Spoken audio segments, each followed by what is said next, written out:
thank you all for participating in this webinar. It's a true privilege that you have asked me to participate in this WorldCast series lecture. I hope everybody sees now the screen.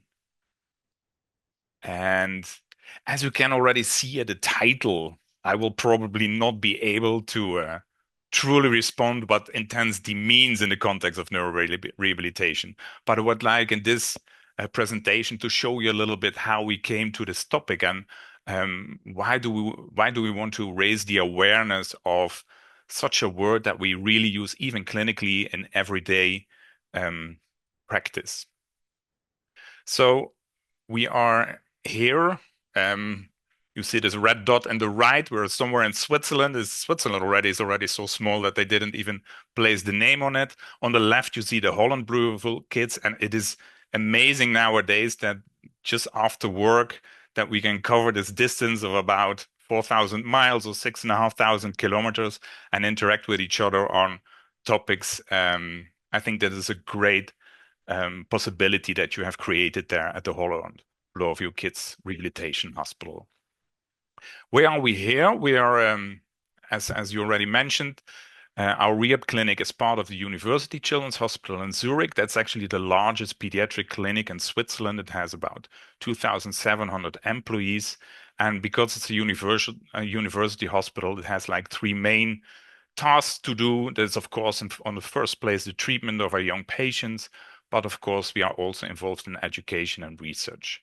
What you see here on the right is a picture of our rehab clinic because we are actually 30 kilometers outside of Zurich. We're close to a small village called Affoltern am Albis. We have about 270 employees here, and we treat about 240 children per year. We're the only rehab clinic for children and adolescents that provides inpatient rehabilitation. Now, as you can see on these small plots that I just included, that you get a very short overview. The children that we treat here have various diagnoses. They're very variable also concerning age. We really have them from baby up to 18 years with both congenital or acquired issues.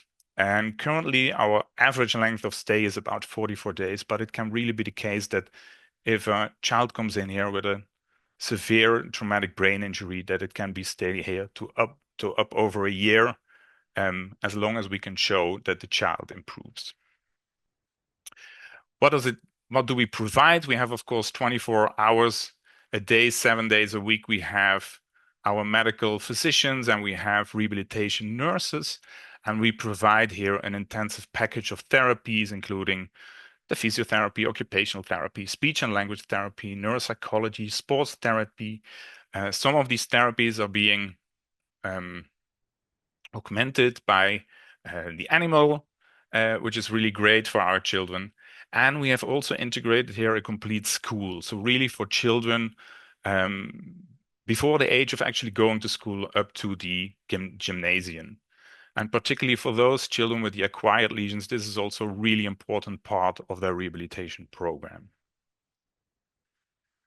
Now, what is a bit special in our clinic is that already quite early, even long before I came here, we have started to include rehabilitation technologies. So in the floor where I'm actually in now, this is actually the same floor where the adolescent patients are also here in our clinic. We have technologies like the Erigo, the Locomat, and the Andago. We have in our gait lab, we have a Ryzen system that also provides overground walking while still being secured and body weight supported, that we can combine with floor projections. We have some technologies in our sports department, like a high-tech leg press. That's a really cool device to use, but also like a sort of balance board. And we have also an upper limb rehabilitation part, and our occupational therapists, they always have new ideas on what kind of technologies they like to include. So there actually is quite a large amount of different devices. It should be clear that all these technologies are always complementing the conventional therapies, because even as this picture gives you the impression that we treat our patients mainly with these devices, this is actually not the major part of the rehabilitation contents.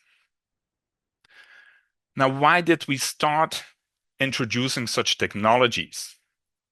Let's be honest. It's not because the amount of evidence is already overwhelming that it's already there. You can see this on the results of the Novak paper in 2003. And of course, during the past 5 years, numerous studies have been published showing also beneficial effects on technologies. But normally, management starts buying these devices long before that any evidence is available. So that's not really the case. Actually, rehab technologies have also all kinds of limitations. Not each child can use technologies as part of its rehab program. We have inclusion criteria that might have to do with anthropometrics or cognitive abilities, that might have to do with being able to really adjust well to the technologies, being able to have good vision. And we all know that, for example, already in children with CP, there's still a large proportion of children that has some visual inabilities. And besides that, we cannot train each goal with a technology. So if you think ICF, I think many of these technologies support you really nicely in training certain body functions, but particularly also in our rehab clinic, the actual goals for the patients, they're always defined on the activity or participation level. And this is not something that you can train with such a technology. So why getting all these expensive devices? There is a reason, and that's because we would like to train intensive. And actually, this example of this study is still not a technology supported part, but it shows you very nicely, and I think it was one of the earliest studies that I found on this topic, that if you provide a very intensive training for 12 days by using the constraint induced movement therapy method, so these were children with congenital hemiparesis who had one more affected arm, and they forced the use of this affected arm by minimizing the mobility of the unaffected arm. And what you could see that there are really significant improvements, both in hand function, but also accompanied by these changes in the brain. And this is where we base all our things concerning motor learning and neuroplasticity, because we use these terminologies also many, many times, both in research, but also in our clinical practice. And I think this is a bit like the true reason why we want our therapies to be intensive. The challenge with children is now that to provide an intensive training, you have to keep them motivated. And keeping children motivated is a bit more difficult than with adults. And particularly when we have children undergoing neurorehabilitation, there are studies showing that children with developmental disorders, they already appear somewhat less motivated and more passive in their playing behavior. So it doesn't mean that they do not have so much pleasure and curiosity, but they are a bit more restrictive and they do not like to challenge new things. And rehabilitation is always about making this next step. But these children have, of course, experienced often already that something did not work. And if you try something multiple times and it still doesn't work, you you do not like to continue with this because you also want to have some nice experiences. Furthermore, the challenge is there that children, for example, from this study with cerebral palsy, appear to be less motivated for cognitive or motor tasks, which are, of course, exactly these things that we would like to train during a rehab stay. And the higher motivation is often seen in the children with higher IQ, better motor skills, and fewer limitations in self-care, communication, and social skills. What this directly means is that children with the more severe impairments apparently appear also to be somewhat less motivated for these cognitive and motor tasks. Why am I talking so much about motivation? Because this is something that we might be able to achieve with these technologies. That would be one large beneficial part that this technology can bring us. Of course, next always to the already very nice therapist that we have. And we did this very nice study with a master's student, with Jeffrey Keller. It's already quite some years ago. And we did it just with 11 children with CP. And they all we all asked them to train with this device. It's called the Ameo Spring. It's not really robotic. It has no drives in it, but it provides springs. So also children with less strong arms can lift their arm against gravity, and you can then practice like three-dimensional movements.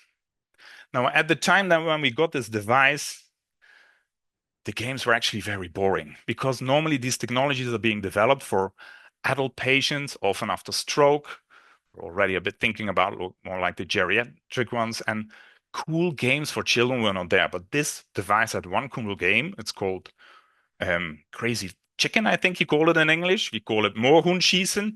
It's of course not the most educational game because you have to shoot at these chickens. But the nice thing is that you really have to position your arm in 3D space on the exact amount of time you need to squeeze in this bulb of the device so you can, I'm sorry, shoot at the chicken. After 6 shoots, you have to reload by making this difficult supination movement.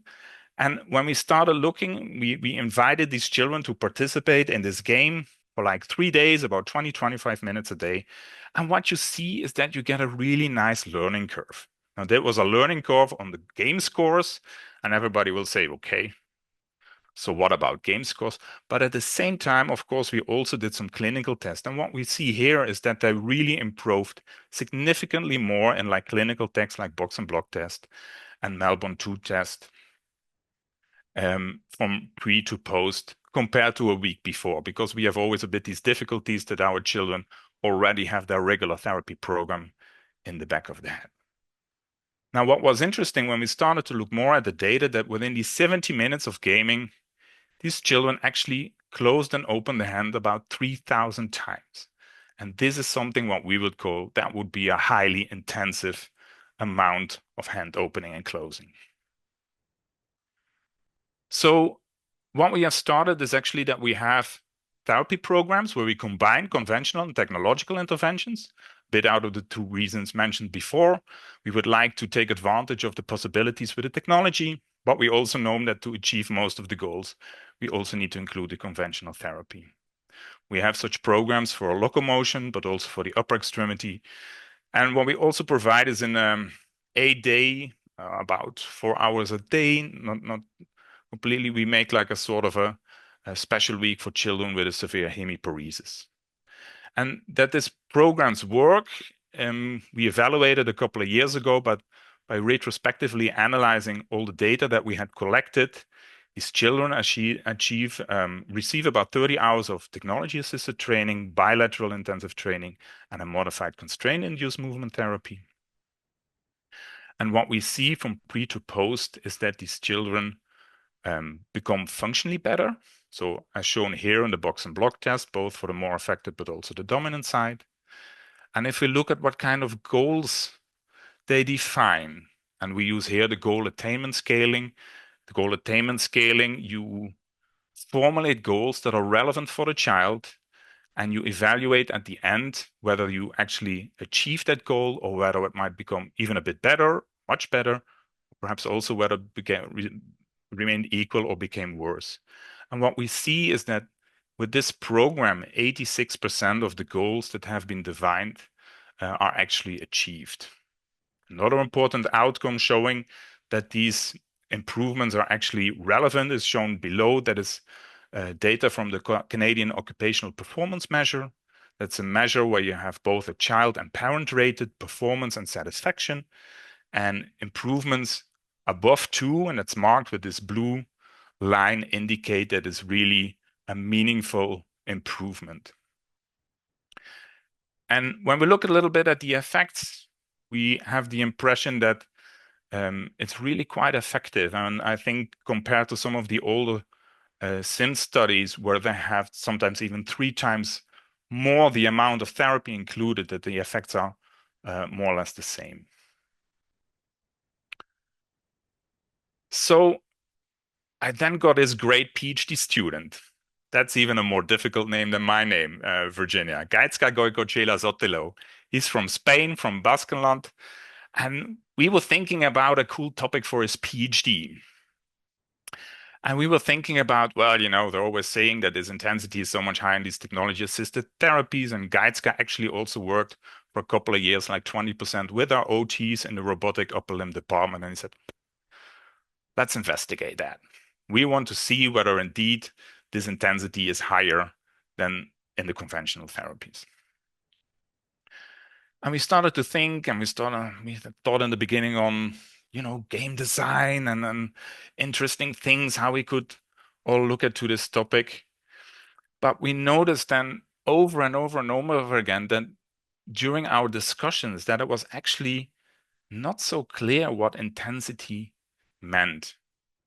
Also not so dose and dosage, but particularly intensity. And of course, if you want to try to investigate something, but you're not really sure what it is, it's becoming quite difficult. So I made like this drawing, and we later actually put it also in the paper to display a little bit what, according to my feeling, intensity would be. And if you look at these plots, you see that, well, I plotted like the 45 minutes that you normally would have for like a therapy session, at least in our clinic. And I had something like an arbitrary intensity measure.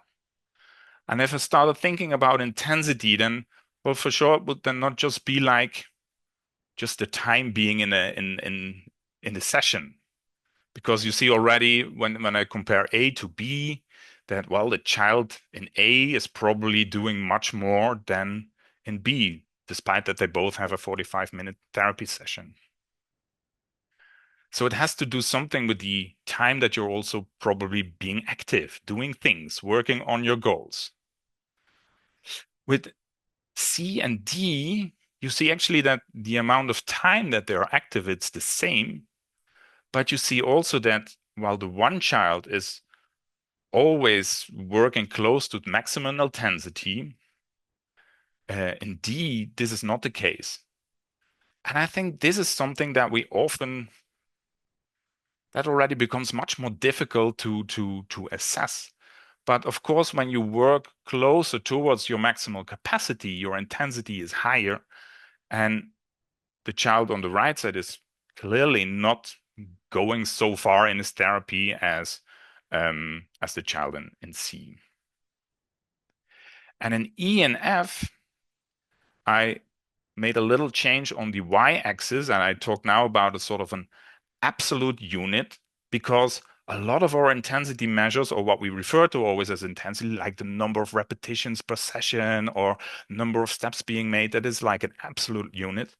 And that's also a bit difficult because two children could perform like the same amount of movements, but for the one child, like here in F, it would actually be close to what he's actually capable of doing. And for the other one, it would be something like an afternoon stroll or something like that. So apparently these thoughts need to be included a little bit into our thoughts on what is intensity. Now, when we then started looking for how is intensity actually mentioned in the literature, it became quite a different story. Intensity has often been referred to as the amount of time that is dedicated to practice. And some actually say it just like the same as dose, so just like the number of hours spent in exercise therapy. And that might explain why there are some, I think statements like this, like children with cerebral palsy need to practice at least 14 to 25 hours for improving individual goals and 30 to 40 hours for ameliorating general upper limb function. I think this is really important if you plan to do some studies. It's like a first thing that you can take into account. But at the same time, the amount of time is not necessarily this intensity. I included this picture here. It's of course a bit exaggerated, but if I spend 45 minutes working on my PC or I take a little nap, it's the same 45 minutes that my door is closed from the outside. So of course there are also other definitions of how to use the frequency of repetitions of the desired movements. That's what I'm also mentioned before, that you have like this absolute measure of intensity. Martina Spies put it all together in a paper, the number of repetitions, therapy durations, number of training sessions, patient activity during each of the repetitions, the amount of external work. And then I think there came already like two quite good definitions. And actually, we found these a little bit later. So how hard the child or the patient works within the intervention session. And it can be recorded as the number of repetitions per minute, day, or week, or amount of work. And then also a definition of Page et al. That was like a consensus group who mentioned it like the amount of physical or mental work put forth by the patient or the client during a particular movement or series of movements, exercises, or activity during a defined period of time. And why I think that that fits already quite nicely, I think we made a suggestion to add like or change like one simple thing, and then there's like this defined period of time. We would like to replace that by a therapy session. So the amount of physical and mental work put forth by the patients at the end during a therapy session. And why? Because in the back of my head, I like this idea of, in increasing that the amount of practice that you do can also really result in these changes in the brain. And I think that for this, you need to repeatedly like get over this threshold that you can start working on these connections and these things.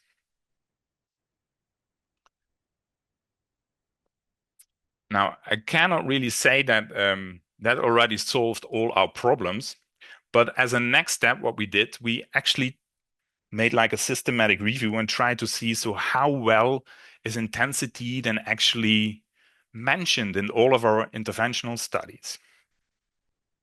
So Geitsk and I performed a systematic trial, and at the basis we used this TIDE checklist. And I do not know if everybody knows it, but I think it's actually a very good guideline or checklist on what should be reported if you perform a trial. And it's therefore also a good mean to analyzing the quality of a trial. Now, normally people focus on like the first 8 items, like okay, the name, but why, describe the rational theory or goal, what is essential to the intervention, what, so describe any physical or information materials used in the intervention, the procedures, who provided the therapy, how was it provided, where was it provided. And this is all what you need for replicating such a trial. And then when we get to 8, this is, of course, one very important statement that we need for the intensity, the when and the how much. So describe the number of times the intervention was delivered and over what period of time, including the number of sessions, their schedule, and their duration, intensity, or dose. And actually also all the following items, often considered to be not so relevant, they are actually really important for learning more on what the children actually achieved and how the training was adjusted to the child, so the tailoring, the modifications, and how well they stick to the plan and the actual intervention. So in my opinion, these latter items, they are really important to get a more realistic estimation of what these children have actually been doing. And then we also noted that sometimes language can be a bit tricky. So if we get back to this item 8 and we look at it a little bit closer, you see actually that the final part says that you need to include their duration, intensity, or dose.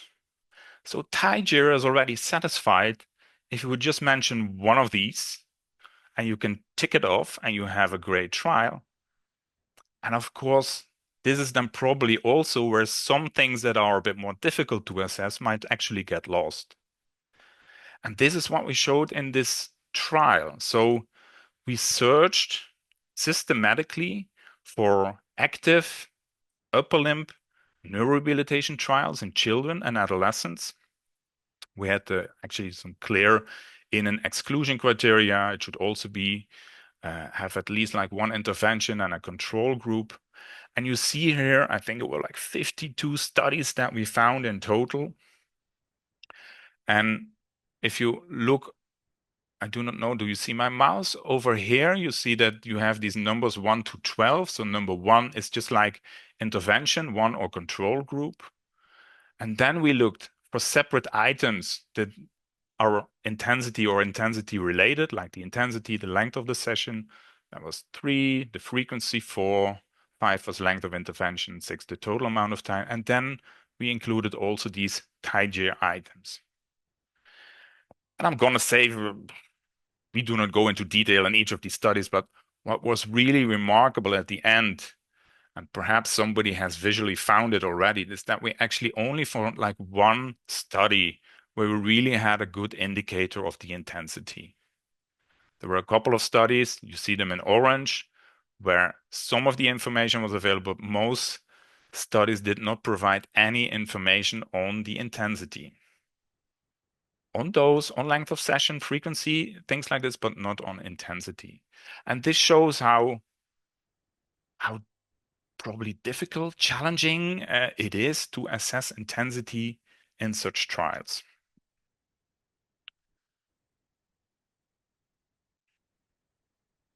So then we came to the really difficult part and we started to think, okay, so how can we then assess intensity? And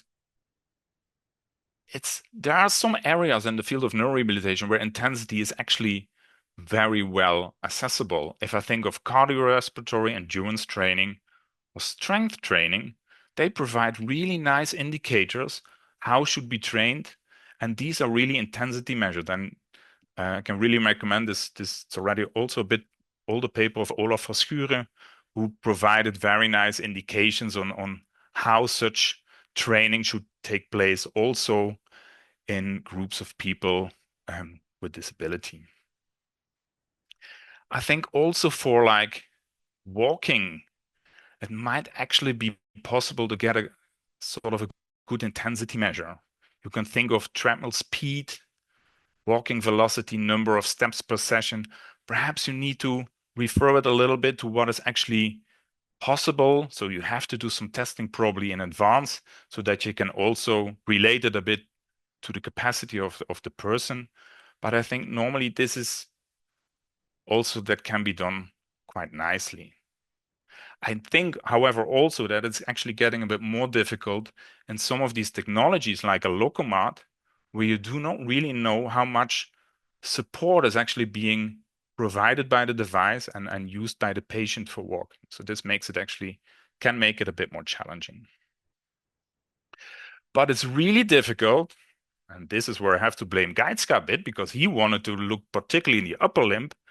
How do we start assessing intensity for these upper limb tasks? And I mean, look a bit at some of the goals that have been defined there by these children in these groups. These are not like nice, repetitive, cyclic movements that you can be able to assess and get some maximum things, but we have to be a bit more creative here. And Geitska got very creative. Um, Perhaps that's the advantage when you sometimes also include like younger people in your research. They come up with new ideas and how think a little bit outside of the box that people like now in my age might sometimes think. And he came up with some measures like activity counts, which is a very rough measure, just like amount of movement. We used like these shimmer sensors, and later we had actually a bit of smaller sensors that we can use, and they provide you something like a sort of activity count per minute. Now, nobody knows exactly what an activity count per minute is, but it means that it measures accelerations in 3 directions. It makes a vector out of that, and when this vector exceeds a certain threshold, it counts this as movement. The next thing what he wanted to do was more like a physiological measure, and that was heart rate variability.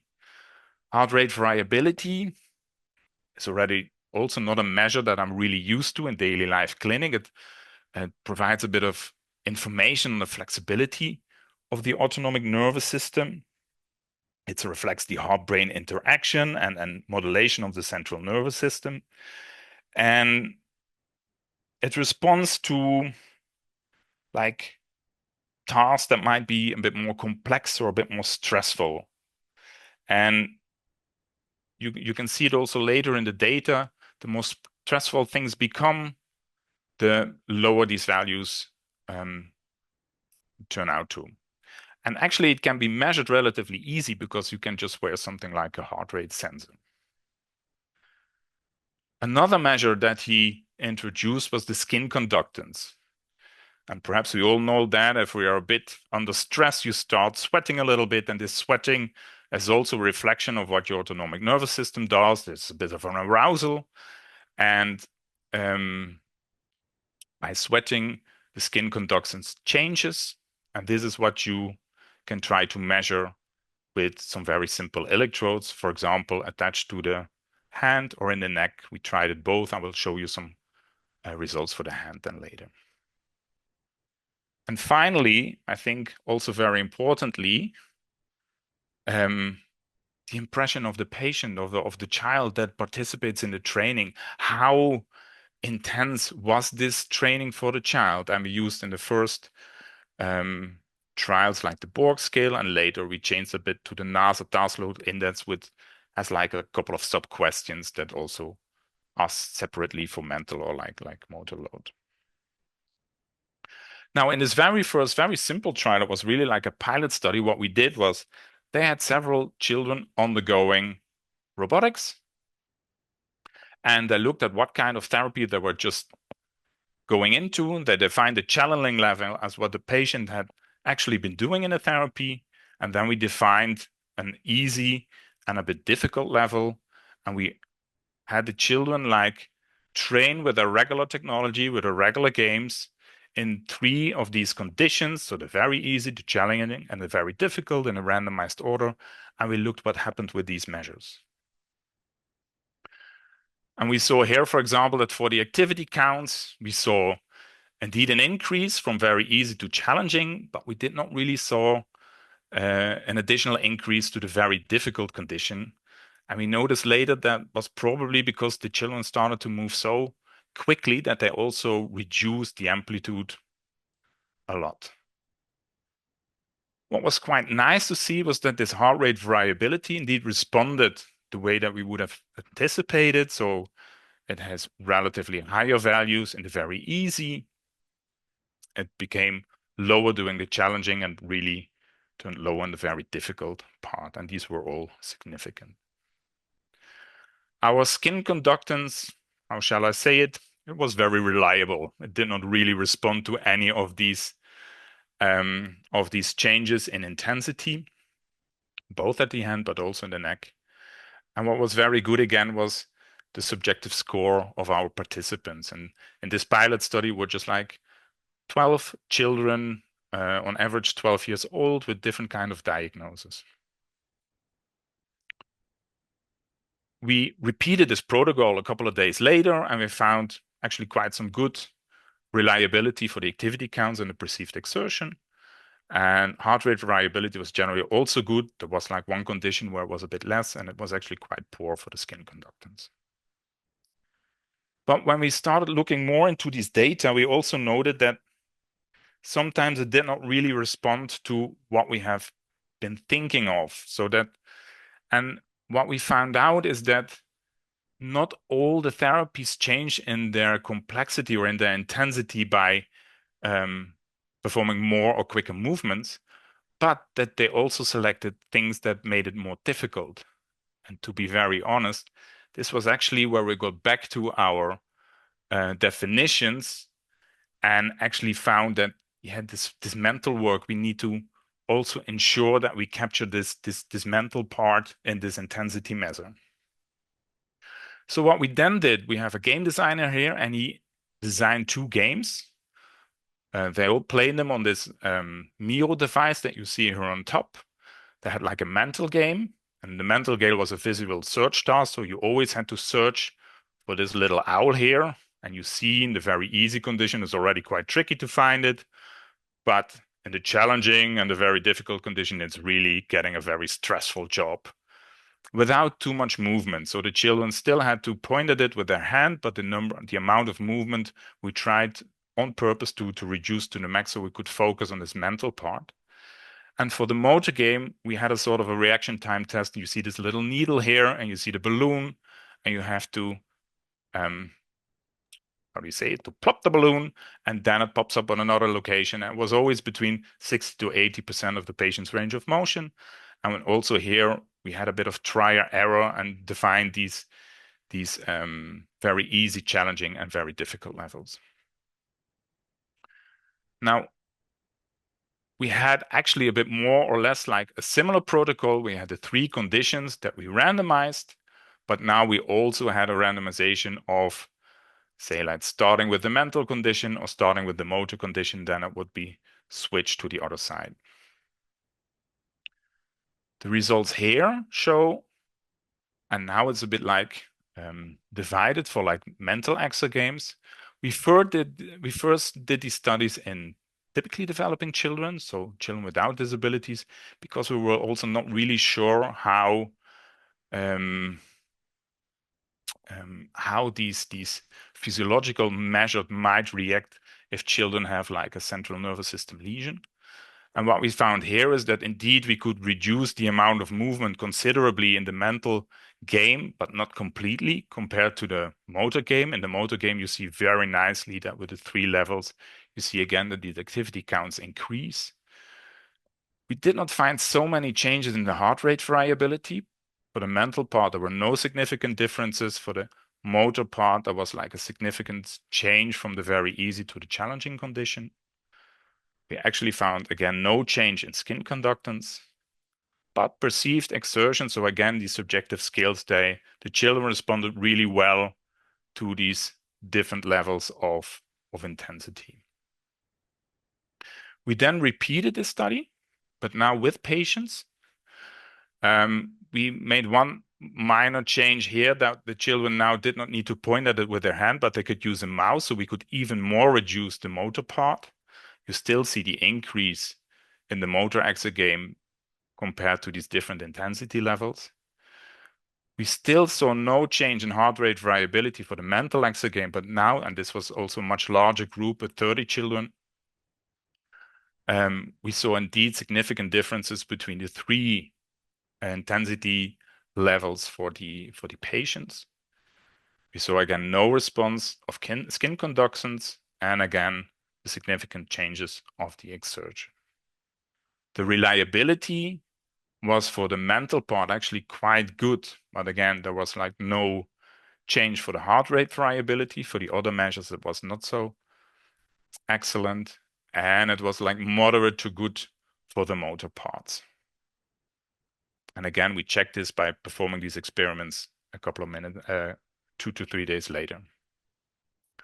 So we decided not to include skin conductance anymore because it was really not responsive to any of these different levels.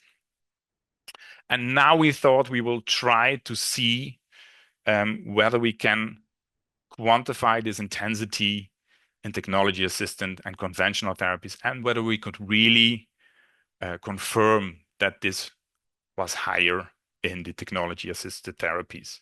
So what we did is we tried to analyze 3 sessions of really regular OT sessions and really regular robotic sessions. It was necessary that both sessions should have the same therapy goals. And in total, we were able to collect data in about, we recruited 33 children in our rehab clinic. We could finally include like 31 children with various diagnoses between 5 and 18 years. And in total, we monitored 81 conventional and 79 technology-assisted sessions. So actually quite good job. Our master student, Andrin Kohli, supported that also really well. This is a figure that I have not shown before, but I found it, to be honest, I got this figure and the next one, I just got it yesterday, but I still was quite astonished to see the amount of time that the children are actually active. So normally our therapy sessions go 45 minutes, which you can really see it's scheduled here. Sometimes we have some sessions that are like 50 or 60 minutes. Then you look how long they actually spent in this time. And then we calculated the time that they're really active using the data from the IMUs that were now mounted on the hand. And actually you see that it's considerably less than actually the time that they are really in the session.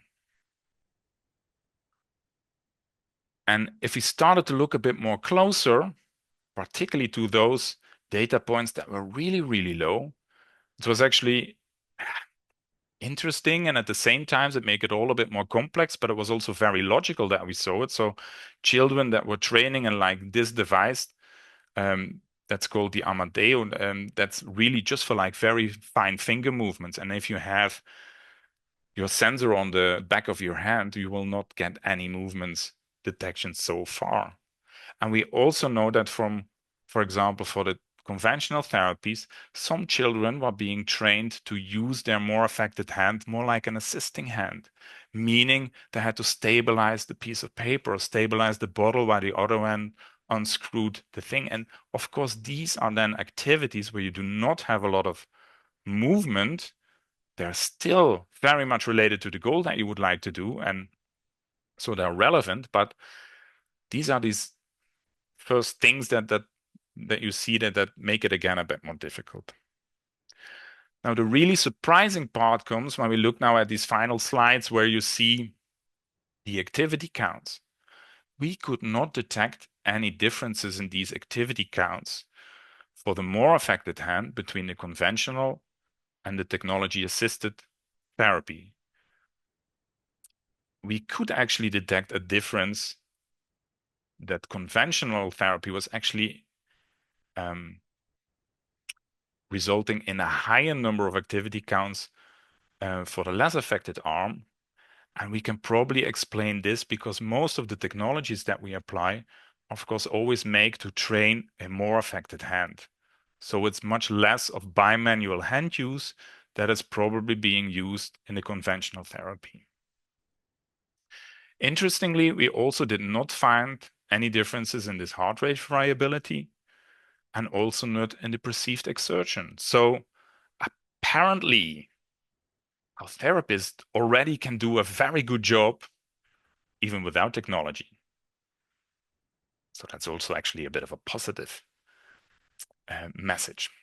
So I come now a bit to these conclusions. So I think if you start to be aware how complex it actually is to measure an intensity and things like this, I hope that this talk gave you a bit of a first insight. I think the literature could profit from it if we start to use the definitions and also reporting the completeness better than what we have been doing before. Measuring intensity remains truly challenging, and mental load is even more difficult to assess than motor load. And we tried now this combination of intensity measures, but perhaps there are also other options. And I look forward to see any trials or thanks from young researchers who would like to look for another way to capture this multidimensionality of intensity on another objective and fine-grained way. And I think these final results that, at least in our clinic, in these upper limb therapy sessions, we could now show that the conventional upper limb therapy appeared as intensive as the technology-assisted therapy, at least using these assessments or using these measures that we have selected in these trials. But there are, of course, a lot of methodological issues that you need to take into account.